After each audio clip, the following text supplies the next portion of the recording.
ইমাম জাফর সাদেক রাদিয়াল্লাহু তাআলা আনহা এবং এক নাস্তিক নাবিকের যে করুণ কাহিনী বা যে মজার ঘটনাটি রয়েছে, আজকে তা এই ভিডিওতে আপনাদের সাথে শেয়ার করা হবে। সম্মানিত দিনী ভাই ও বোনেরা, আপনি যদি এই চ্যানেলে নতুন হয়ে থাকেন তাহলে অবশ্যই চ্যানেলটিকে সাবস্ক্রাইব করে পাশে থাকা বেল বাটনটি চাপ দিয়ে সঙ্গেই থাকবেন।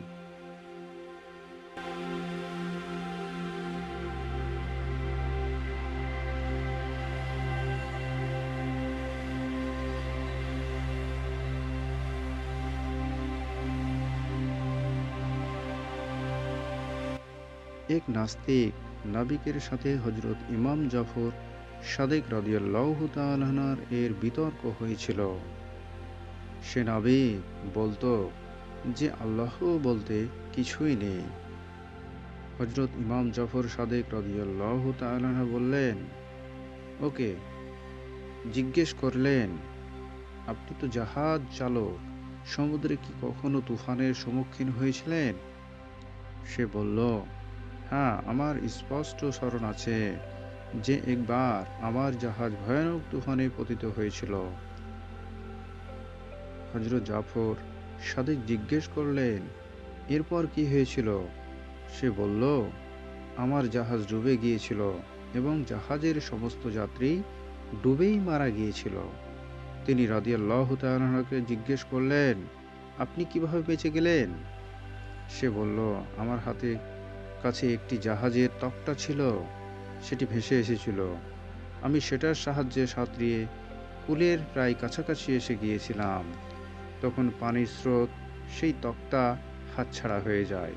তখন নিজেই চেষ্টা করতে লাগলাম, হাত পা নাড়াচাড়া করে কোনো মতেই কিনারায় এসে পৌঁছলাম। হযরত জাফর সাদেক আবারও জিজ্ঞেস করলেন, এবার আমার কথা শুনেন। যখন আপনি জাহাজে ছিলেন তখন আপনার জাহাজের উপর এই বিশ্বাস ও আস্থা ছিল যে এই জাহাজ আপনাকে কূলে পৌঁছে দেবে।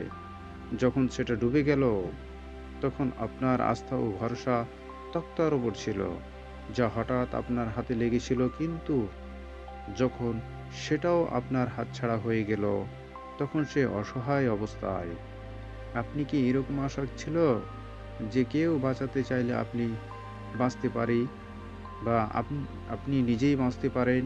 সে বলল, এ আশা তো নিশ্চয়ই ছিল। হযরত জাফর সাদেক জিজ্ঞেস করলেন, কার কাছে এ আশা ছিল? কে বাঁচাতে পারে? এই প্রশ্ন শুনে সেই নাস্তিক চুপ হয়ে গেল। তিনি ফরমালেন,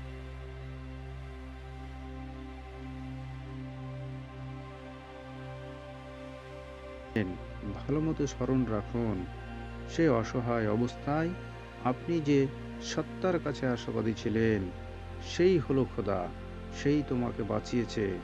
নাবিক এ কথা শুনে মোহমুক্ত হলো এবং ইসলাম গ্রহণ করলো। সম্মানিত দিনী ভাই ও বোনেরা, একজন খোদা একজন নিশ্চয় আছেন। বিপদের সময় অনায়াসে খোদার দিকে খেয়াল রাখা যায়। খোদার অস্তিত্বে শিকার অস্বভাবগত বিষয়।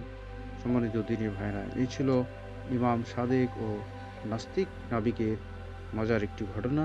আপনাদের সাথে আবারও অন্য একটি ঘটনা নিয়ে আবারও কথা হবে। সে প্রত্যাশায় ভালো থাকবেন। আসসালামু আলাইকুম ওয়া রাহমাতুল্লাহ।